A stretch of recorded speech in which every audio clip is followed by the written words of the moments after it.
পান্তা ভাত খেতে ইচ্ছা করছে না, তাহলে পান্তা ভাত দিয়ে এইরকম পরোটা বানিয়ে নিন। নিয়ে নিলাম পান্তা ভাত, এগুলো আমি একটু পাটায় বেটে নিলাম।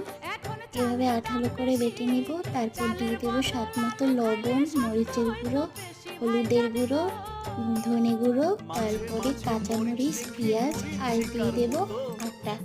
আপনারা চাইলে ময়দাও দিতে পারেন। সব কিছু ভালোভাবে মেখে নিব। আর একটু আটা দিয়ে দিলাম, কারণ একটু আঠালো হয়ে গেছে, রুটির মতো বেলতে হবে। তারপরে এইভাবে হাত দিয়ে চেপে চেপে রুটির মতো বেলে নিব।